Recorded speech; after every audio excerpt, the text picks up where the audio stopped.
On the rise, I'm Jeff Stein with today's Iowa Politics Report.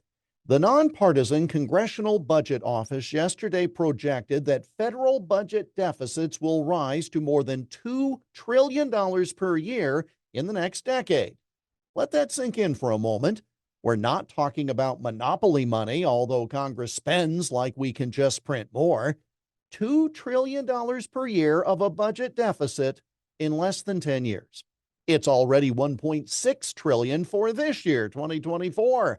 Deficits will start topping 2 trillion per year every year after 2031.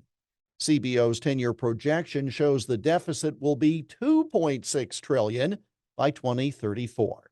In addition, as a percentage of gross domestic product, or GDP, now that's the size of the U.S. economy, the deficit rises from 5.6% of GDP this year to 6.1% of GDP by 2034.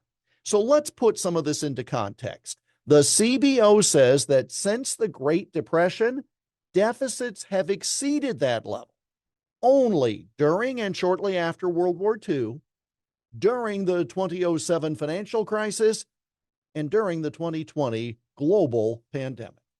So in other words, it's been rare, but becoming commonplace. And that's all without any additional negative black swan event. A few more points from the CBO report. Over the next 10 years, deficits are predicted to be about 50% larger than their historical average over the past 50 years.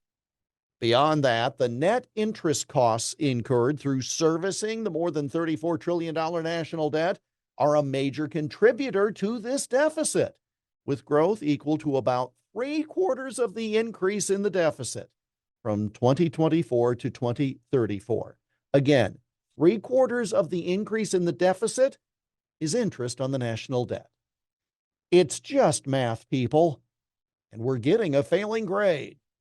And that's the Iowa Politics Report for Thursday, February 8. On Twitter, Instagram, Getter, Threads, and Truth Social at Iowa Politics. I'm Jeff Stein on News Talk 1540 KXEL.